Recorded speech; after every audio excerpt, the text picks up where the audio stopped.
Good morning student. चलिए एक बार मैं फिर से आ चुका हूँ आपका अपना यूट्यूब चैनल जिसका नाम है नीट पॉइंट साइंस एवेन्यू। और आज मैं एक ऐसा वीडियो लेकर के आया हूँ जो काफी इंटरेस्टिंग है। चलिए स्टार्ट करते हैं आज के इस लेक्चर को और जानते हैं कि C3 साइकिल के अंदर कितना एटीपी यूज हुआ था।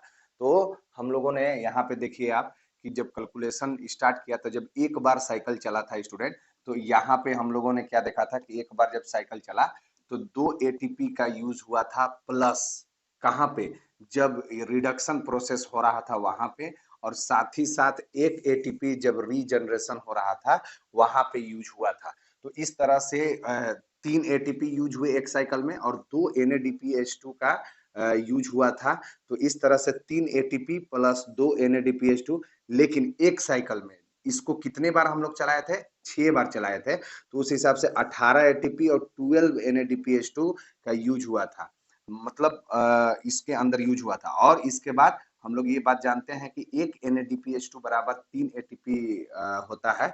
उस हिसाब से 12 12 इंटू 3 करेंगे तो 36 एटीपी के बराबर ये 12 NADPH2 आ गया। तो 18 एटीपी 36 एटीपी मिला करके 54 एटीपी C3 साइकिल्स के अंदर यूज होता है। तो इस तरह से एटीपी का कैलकुलेशन हम लोगों ने देख लिया।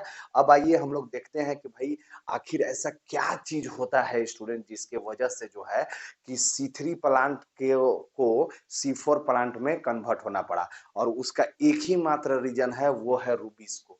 यह एक ऐसा एंजाइम है जिसके बारे में अभी हम लोग पूरा डिटेल से देखेंगे और फिर देखेंगे कि आखिर ये C3 साइकिल के अंदर ऐसा क्या कर देता था कि उसको C4 प्लांट जो है इसके लिए एक स्पेशल मैकेनिज्म बना कर रखा हुआ है। तो चलिए देखते हैं कि रूबिस्को जो है उसका पूरा नाम रूबिलोज 1,5 बिसफॉस्फेट कार्बोक्सिलेज ऑक्सीजनेज एंजाइम है।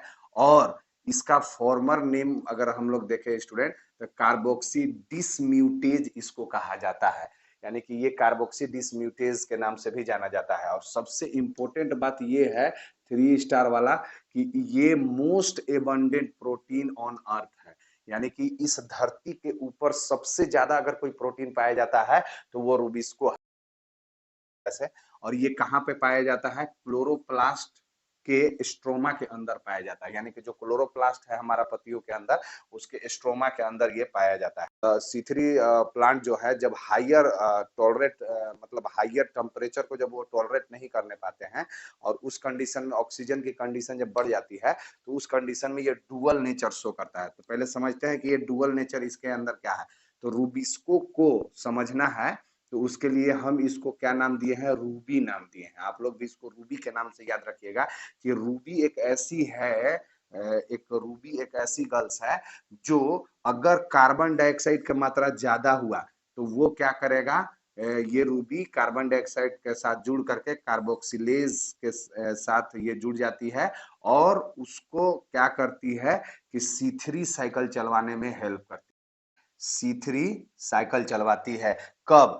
जब रूबी सी के साथ कॉम्बाइन हो जाती है तब। अब यहाँ पे क्या ट्रबल है कि जब ये रूबी मतलब इन्वायरमेंट के अंदर कार्बन डाइऑक्साइड का मात्रा थोड़ा कम हो और ऑक्सीजन की मात्रा अगर ज्यादा हो जाए तो ये क्या करता है? ये रूबी जो है क्या करती है? वो ऑक्सीजन के साथ कॉम्बाइन हो जाएगी। तो उस कंडीशन में क्या होता है स्टूडेंट कि फोटो रेस्पिरेशन की प्रक्रिया होती है, जिसको C2 साइकिल के नाम से भी जाना जाता है, जिसको वारबर्ग फिनोमेना भी कहा जाता है। आखिर इसमें क्या होता है? तो ये रूबिस्को का नेचर है और यही रूबिस्को के नेचर के वजह से C3 प्लांट्स के अंदर जो प्रोडक्टिविटी है, यानी कि ग्लूकोज का जो प्रोडक्शन है वो कम रहता है as compare to C4 plant. तो चलिए देखते हैं हम लोग कि C4 C3 के अंदर क्या ट्रबल आया था और उसके बाद C4 प्लांट क्यों मॉडिफाइड हुए और उसको क्यों मॉडिफिकेशन की जरूरत पड़ी। तो आइए हम लोग देखते हैं कि C3 प्लांट के अंदर प्रॉब्लम क्या था कि ये एक क्लोरोप्लास्ट है। ये क्या है भाई? क्लोरोप्लास्ट है। ये क्लोरोप्लास्ट है, ठीक है ना। ये क्लोरोप्लास्ट जो है स्टूडेंट, उसके अंदर क्या था कि ये ग्रेना का पोर्शन था जिसके अंदर क्या हुआ करता था? लाइट रिएक्शन हुआ करता था। और लाइट रिएक्शन से प्रोडक्ट क्या मिलते थे? एटीपी मिलता था। NADPH2 मिलता था और साथ ही साथ ऑक्सीजन का भी निर्माण हुआ करता था। अब ये ऑक्सीजन जो है ये निर्माण होता था और इसी प्रोडक्ट को हम लोगों ने C3 साइकिल में देखा कि ये जो है ये जो प्रोडक्ट कहाँ पे आ जाते थे, ये स्ट्रोमा के अंदर। तो ये C3 साइकिल चलता था जिसको डार्क रिएक्शन हम लोग कहते थे, जिसमें CO2 आता था और इसको यूज करके और रूबिस्को ये सब काम करने में बहुत एक्सपर्ट है और वही ये C3 साइकिल चलवा करके क्या बनवा देता था, ग्लूकोज बनवा देता था। ठीक है, ये सब हम लोग देख चुके हैं। तो भाई प्रॉब्लम कहाँ था? प्रॉब्लम ये था कि जब फोटोसिंथेसिस का, जैसे सुबह में तो सब ठीक है, लेकिन दोपहर के समय में जब फोटोसिंथेसिस ज्यादा होने लगे या बहुत हाई टेम्परेचर जहाँ पे है वहां पे फोटोसिंथेसिस जब ज्यादा होने लगेगा तो ऑक्सीजन ज्यादा निकलने लगेगा और ऑक्सीजन ज्यादा जब निकलने लगेगा तो एक समय ऐसा आएगा स्टूडेंट कि कार्बन डाइऑक्साइड की मात्रा इन्वायरमेंट के अंदर कम हो जाती है और ऑक्सीजन की मात्रा बढ़ जाती है। तो रूबी का एक खास नेचर क्या है कि जिधर वो देखती है कि जो ज्यादा है, ऐसे एफिनिटी किसके साथ है, उसको CO2 के साथ है, यानी कि वो कार्बन डाइऑक्साइड के साथ ही जुड़ना चाहती है। लेकिन उसके साथ प्रॉब्लम क्या है स्टूडेंट, कि प्रॉब्लम ये है कि जब ऑक्सीजन बढ़ जाए तो उसका मन फिसल जाता है और फिसल करके ऑक्सीजन के साथ कंबाइन हो जाता है। तो इससे एकदम CO2 को बहुत खराब लगता था। और CO2 के साथ क्या प्रॉब्लम हुआ करता था, क्योंकि देखिए अब CO2 ये रूबी जो है किसके साथ, हमेशा कार्बोक्सिलेज के साथ जुड़ करके C3 साइकिल ग्लूकोज बनाती थी। लेकिन जब ऑक्सीजन की मात्रा ज्यादा हो जाता था तो उस कंडीशन में ये रूबी जो है ऑक्सीजन के साथ कंबाइन होकर के, ऑक्सीजनेज के साथ कंबाइन होकर के क्या C2 साइकिल चलवा देता था, फोटो रेस्पिरेशन। अब इसका नुकसान क्या है कि ये जब साइकिल चलता है तो इसमें पहला नुकसान तो यह है कि कार्बन का लॉस हो जाता है। पहला नंबर क्या चीज का लॉस हो जाता है, कार्बन का लॉस हो जाता है। दूसरा क्या होता है कि ग्लूकोज नहीं बनने पाता है। तो आखिर ये कंबाइन तो हो जाती है, रूबी जो है वो ओ के साथ तो कंबाइन हो जाती है, लेकिन स्टूडेंट जो प्रोडक्ट हम लोगों को चाहिए होता है वो ये नहीं दिलाने पाती है। पूरा टोटल वेस्टफुल प्रोडक्ट है ये, यानी कि ये जो प्रोसेस हुआ ये ऑक्सीजनेज के साथ जुड़ करके ये पूरा वेस्टफुल प्रोडक्ट है। लेकिन कार्बोक्सिलेज के बारे में आप सोचिए, बेचारे ये पूरा एकदम जब पहले क्या होता है कि सुबह में बहुत जब शुरुआती कंडीशन रहता है तो उस समय ऑक्सीजन की मात्रा कम रहती है, तो वैसे कंडीशन में तो इसके साथ जुड़ करके रूबी और बहुत अच्छा से C3 साइकिल चला करके ग्लूकोज बनाती है और एक लंबे समय तक रहती है। लेकिन जब ऑक्सीजन की मात्रा बढ़ जाता है तो इसको छोड़ करके ये किसके साथ, ऑक्सीजन के साथ चले जाती है, ऑक्सीजनेज के साथ। तो इसके लिए एक मैं मतलब याद रखने के लिए कि क्या किया हूं कि एक सॉन्ग के तौर पर मैंने आपको मैं बताने जा रहा हूँ, आप इसको ध्यान रखिएगा। आप लोग भी ये सॉन्ग सुने होंगे, आप ये ध्यान रखिएगा कि अब फीलिंग समझिएगा कि जो CO2 है, जब CO2 जो रूबी है, जो रूबी है, रूबी जो है जब सी के साथ कॉम्बाइन होगी तो कंबाइन होती थी तो उस दौरान सी जो है यानी कि ये जो कार्बोक्सिलेज है वो कहता था, वो मतलब उस समय ग्लूकोज बनाया बनाया जाता था। तो जब ये जो है रूबी अब किसके साथ कंबाइन हो जाती है, ओ के साथ जब कंबाइन हो जाती है तो उस समय ये सी जो है ये सब सॉन्ग गाता है और उसको याद दिलाने की कोशिश करता है। आप लोग भी ध्यान से समझिएगा। कहता है कि बताओ याद है तुमको, ये कह रहा है इससे रूबी से, कार्बोक्सिलेज कह रहा है रूबी से कि बताओ याद है तुमको वो जब दिल को चुराया था और चुराई चीज को तुमने खुदा का घर बनाया था। यानी कि एक ऐसा घर बना करके C3 बना करके और साइकिल चलवा करके और ग्लूकोज का प्रोडक्शन करवा रही थी।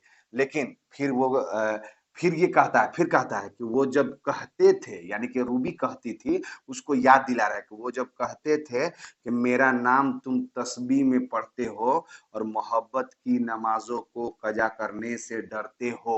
यानी कि ये जो है ये कहती है कि हम नहीं कजा करेंगे। जैसे नमाज कजा क्या होता है, नमाज को कजा करना क्या मतलब आप समझते हैं कि मतलब छोड़ते नहीं है, मतलब नमाज कजा हो जाएगा तो उससे क्या होगा, प्रॉब्लम क्रिएट होता है, क्योंकि वो इबादत करना ही है आपको। ये रूल है, अगर आपको रब से मोहब्बत है, गॉड से, जैसे प्रार्थना हम लोग करते हैं तो वो एक रूल रहता है कि इतना समय में प्रार्थना करना ही करना है पर डे के हिसाब से। तो वो जो है वही बात कर रहा है कि ये सी कह रहा है रूबी को, याद दिला रहा है कि पहले तो इस तरह का तुम बात कहा करते थे कि हम छोड़ेंगे नहीं, कजा नहीं करेंगे, मतलब छोड़ के नहीं जाएंगे, क्योंकि वो कजा हो जाएगा तो क्या हो जाएगा, ग्लूकोज बनेगा ही नहीं, मतलब इबादत में खलन आ जाएगा, मतलब बेकार हो जाएगा। तो फिर कहने लगा, बहुत इसको तकलीफ हुआ, तो पहले तो याद दिला लिया ये सब बातों से, फिर वो कहा कि वही सूरतें हैं अपनी, वही सूरतें हैं अपनी, कार्बन कह रहा है, कार्बोक्सिलेज कह रहा है रूबी से, वही सूरत है, आज भी हम कार्बोक्सिलेज ही है, और वही मैं हूं वही तुम हो, वही मैं भी हूं वही तुम हो, और मगर खोया हुआ हूं मैं, हम भी खोए हुए हैं, कि भाई टेंशन में है कि भाई तुम कैसे थोड़े समय के लिए थोड़ा सा ऑक्सीजन बढ़ जाता है तो हमको छोड़ के चली जाती हो, और खोया हुआ हूं मैं, मगर तुम भी कहीं गुम हो, और तुम भी कहीं गुम हो गई हो अब एकदम, वो मेरे नहीं, मेरे जब हमारे पास जब बढ़ जाता है कार्बन डाइऑक्साइड का मात्रा जब बढ़ जाता है तब मेरे पास आती हो, नहीं तो फिर कहीं चले जाती हो। तो ये सब सुनी, और लेकिन फिर भी ये मानती नहीं है, ये ओ के साथ चली ही जाती है। और इसके साथ क्या प्रॉब्लम होता है कि ये जो है जब ऑक्सीजन के साथ कंबाइन होती है स्टूडेंट, एक तो कार्बन का लॉस करती है, और एक ही ऑर्गेनेल्स के अंदर नहीं रहती है, क्लोरोप्लास्ट से निकलेगी, भटकेगी परोक्सिजोम में, फिर वहां से भटकेगी माइटोकॉन्ड्रिया के अंदर, यानी कि तीन तीन ऑर्गेनेल में घूमते रहती है, और साथ ही साथ वेस्ट प्रोडक्ट, मतलब हमारे प्रोडक्ट को, कार्बन को लॉस करवा भी देती है, ग्लूकोज भी नहीं बनाती है। तब इसको याद आता है कि अरे बाप रे बाप, ये जो कार्बन था हमारा, कार्बनवा था जो हमारा, वह बहुत अच्छा था, उसी के साथ हम मिल करके हम बनाएंगे। तो अब ये कहने लगी कार्बन को मनाने के लिए, ये कह रही है, रूबी कह रही है कार्बन को मनाने के लिए कि मोहब्बत में दगा की थी सो काफिर थे सो काफिर हैं। मोहब्बत ये एक्सेप्ट कर रही है कि मोहब्बत में हमने दगा की थी, तो काफिर हैं, काफिर थे और काफिर हैं, और मिली है मंजिलें, फिर भी मंजिलें तो मिल गई, रूबी को ओ के साथ तो कॉम्बाइन हो गया, लेकिन मुसाफिर थे मुसाफिर हैं, मुसाफिर थे कल भी और मुसाफिर आज भी हैं, यानी कि भाग रही है परोक्सिसोम से माइटोकॉन्ड्रिया। देखिएगा जब C2 साइकिल पढ़ेंगे ना, तो उसमें देखिएगा कि कैसे घूमते रहती है, मुसाफिर की तरह घूमते रहते हैं। फिर कह रही है कि तेरे दिल के निकाले हम, कहाँ भटके कहाँ पहुंचे, तेरे तुमने जो दिल से जब हम निकल गए, तो उसके बाद हम कहाँ भटक रहे हैं, कहाँ पहुंच गए, कोई पता नहीं है, माइटोकॉन्ड्रिया तक पहुंच गए, मगर भटके तो याद आया, भटकी तब इसको याद आया, किसको, रूबी को याद आया कि भटकना भी जरूरी था, मोहब्बत भी जरूरी थी, बिछड़ना भी जरूरी था कि हम दोनों तवाफे आरजू करते। तब इसको याद आ रहा है कि भटकना भी जरूरी था, नहीं भटकते तो कैसे इंपॉर्टेंट पता चलता कि भाई सी कार्बन के साथ जुड़ने से ही ग्लूकोज बनेगा, अभी नेचर में ग्लूकोज जब तक नहीं बनेगा तब तक कोई फायदा होने वाला नहीं है, लेकिन इससे कार्बन को बहुत तकलीफ हो गया।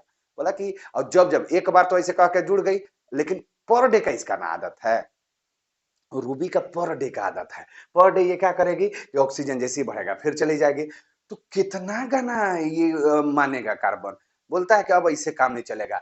तब जाके स्टूडेंट क्या हुआ, C4 प्लांट के अंदर आगाज हुआ, और तब वो क्या करने लगा कि C4 प्लांट जो है वो इस सॉन्ग को अब कैसे कहता है, किससे, रूबी से कहता है कि जो दिल में भरा तूने, भुगते देखेगी उस जहर को, जो दिल में भरा है तूने, ये बार बार जो है ना, तुम इधर से उधर बार बार कभी हमसे कंबाइन हो जा रही हो, कभी ऑक्सीजन के साथ कंबाइन हो जा रहे हो, तो C4 प्लांट कहता है कि जो दिल में भरा तूने, देखेगी उस जहर को, भुगतेगी मेरे गम को, मेरी आह के कहर को, जो हमारे दिल से आह निकल रहा है ना, उसको तुम भुगतोगी। अभी देखना, और अपनी खुदगर्जी का अब अंजाम देखेगी, और ठुकरा के मेरा प्यार मेरा इंतकाम देखेगी।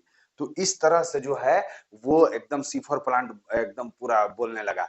क्यों ऐसे बोल रहा है, क्यों ऐसे बोल रहा है, अभी आपको समझ में आएगा, जब C4 प्लांट को जब बताऊंगा तब समझ में कि उसके अंदर क्या मॉडिफिकेशन है। फिर इसके बाद C4 प्लांट कहता है कि चाहत का सिला जालिम, मतलब ही दिया तूने, हम तुमसे बहुत एफिनिटी रखते थे रूबी, लेकिन तुम जो क्या की कि उसका मतलब ही तुम क्या की, मतलब निकाल दी, कि जब जब जरूरत जैसी हमारा थोड़ा सा पावर कम होता था तुम उसके साथ चली जाते थे। फिर बोल रहा है C4 प्लांट कि मजबूर ना थी फिर भी धोखा दिया तूने, मजबूर तुम नहीं थी लेकिन फिर भी धोखा दिया, तुम चाहती तो नहीं कंबाइन हो सकती थी, लेकिन फिर भी हमको छोड़ करके तुम ऑक्सीजन के साथ चली गई, लेकिन नफरत को मेरी अब तुम सीफर प्लांट बोल रहा है, कार्बोक्सिलेज बोल रहा है, और सीफर प्लांट के नफरत को मेरी अब तुम सुबह शाम देखोगी, यानी कि सुबह में भी देखोगी और शाम में भी देखोगी। अरे दिन भर फोटोसिंथेसिस होगा ना, दिन भर फोटोसिंथेसिस होगा, तो सुबह से शाम देखेगी कि तुमको तड़पा देंगे कि ऑक्सीजन से अब मिलने नहीं देंगे। ये सीफर प्लांट कहता है। फिर कहता है कि तूने हर सितम जो मुझ पे कुछ सोच के किया है, हर सितम तुम सोच सोच के जो करती हो हमारे ऊपर, कि जैसी ऑक्सीजन में बढ़ जाता है तुरंत हमको छोड़ के चली जाती हो, तो कुदरत ने सिला उसका आखिर तुझे दिया है। और कुदरत ने तुमको इसका सिला दिया है कि जब हमारे अंदर तुम आओगे, सीफर प्लांट बोलता है कि हमारे अंदर तुमको कुदरत ने बंडल शीत सेल में डाल दिया है, और ऐसा जगह डाला है कि वहां ऑक्सीजन दूर दूर तक नहीं पहुंचेगा। फिर बोलता है कि दुनिया शिकस्त तेरी सरेआम देखेगी, यानी कि दुनिया मतलब स्टूडेंट आप लोग इसका शिकस्त, यानी कि रूबी का शिकस्त, यानी कि रूबी अब तड़प के भी मर जाएगी, तब वो सीफर प्लांट में ऑक्सीजन के साथ कंबाइन नहीं होने पाएगी। तो आइए ना देखते हैं, आइए इसको देखते हैं कि ये क्या कर रहा है। तो यहाँ पे देखिए क्या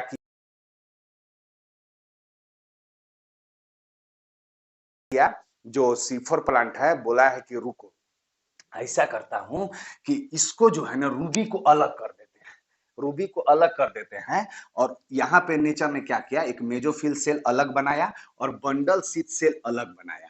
और मेजोफिल सेल के अंदर क्या किया, बहुत सारे ग्रेना डाल दिया, यानी कि थैलाक्वाइड का एक दूसरे के ऊपर अरेंजमेंट कर दिया, जिसको ग्रेनेट क्लोरोप्लास्ट कहा जाता है।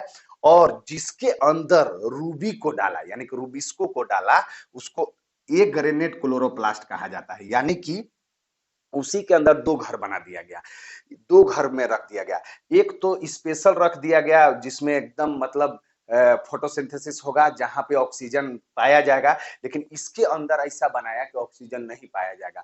तो ये जो सीफर प्लांट है अपने आप को दो भागों में डिवाइड किया, और एक ग्रेनेट क्लोरोप्लास्ट में और एक ग्रेनेट क्लोरोप्लास्ट में। और यहाँ इसीलिए दो भागों में डिवाइड करने की वजह से इसको डाइमॉर्फिक क्लोरोप्लास्ट कहा जाता है।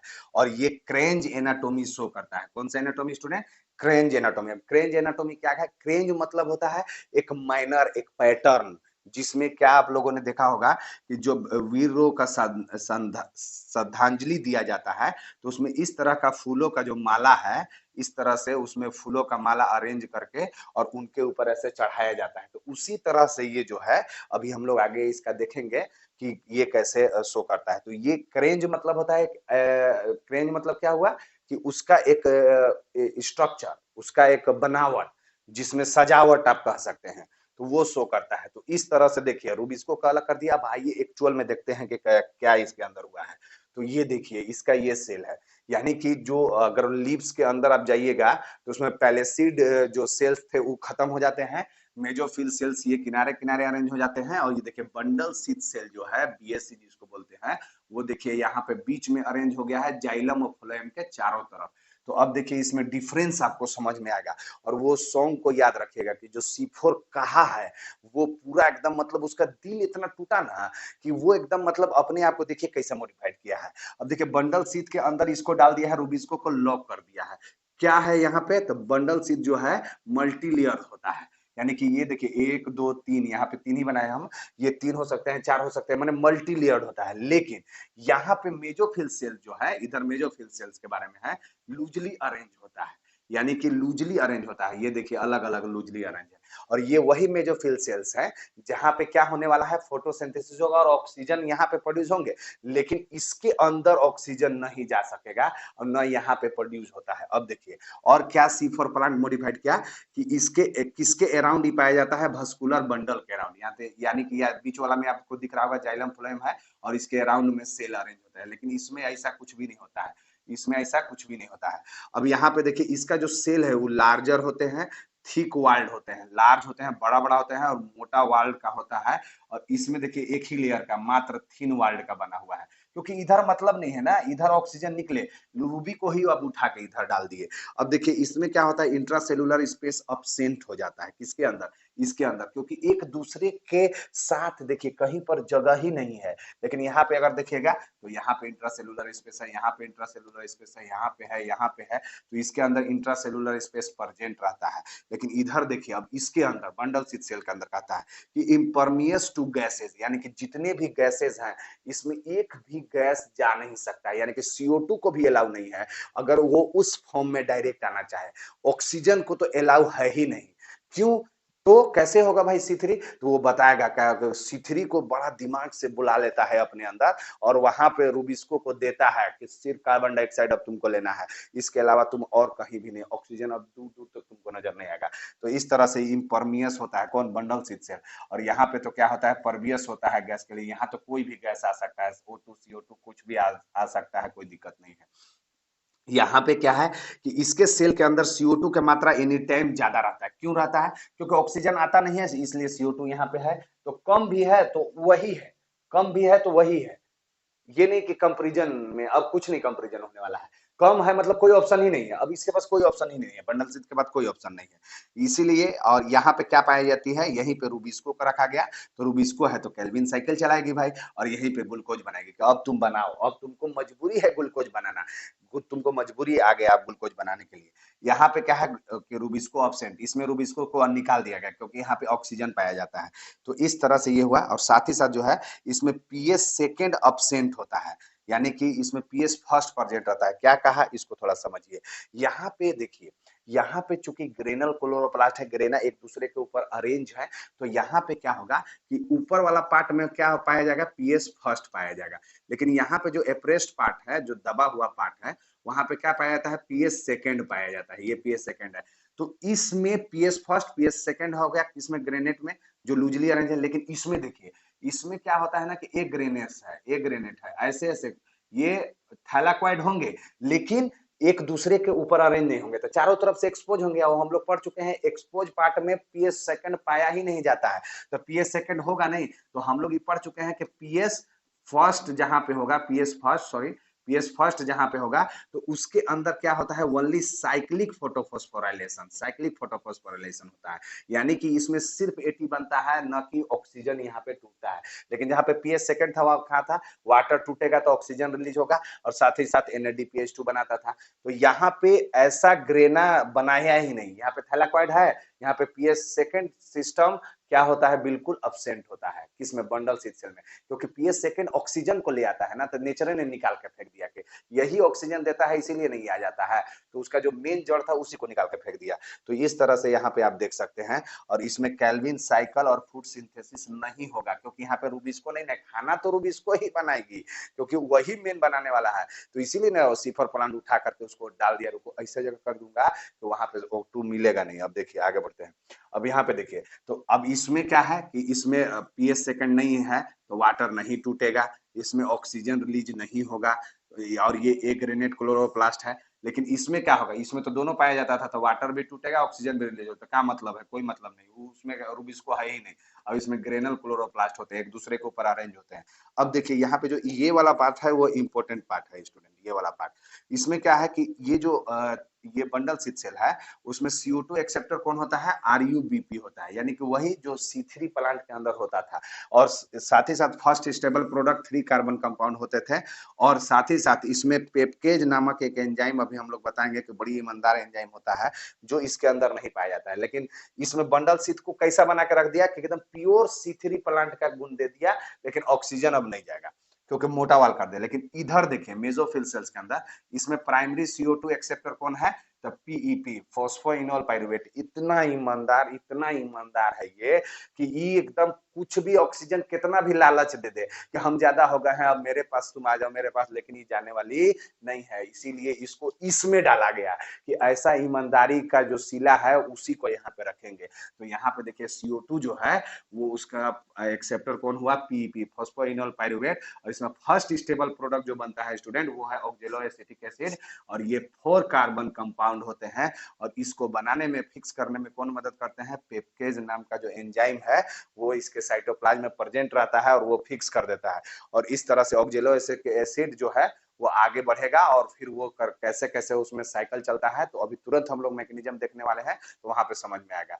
तो आपको अब पता चल गया होगा कि क्या C4 प्लांट में मॉडिफिकेशन हुआ, कितना जबरदस्त तरीके से मॉडिफिकेशन किया, ये सबक को सिखाने के लिए किसको, ये जो है रूबिस्को को। और देखिए किस तरह से, तो अब देखिए इतना बदलाव आ गया इसके अंदर। तभी नहीं ये कहता है, क्या कहता है कि तूने हर सितम जो मुझ पे कुछ सोच के किया है, जो हर सितम जो हम पे सोच के की थी, कुदरत ने सिला उसका आखिर तुझे दिया है। कि तुझको उठा करके कहाँ पे डाल दिया, बंडल शीट सेल के अंदर, वहां पे कभी भी ऑक्सीजन जा ही नहीं सकता, कुदरत ने दिया है। और इस शिकस्त को दुनिया ने स्टूडेंट शिकस्त तेरी सरेआम देखेगी।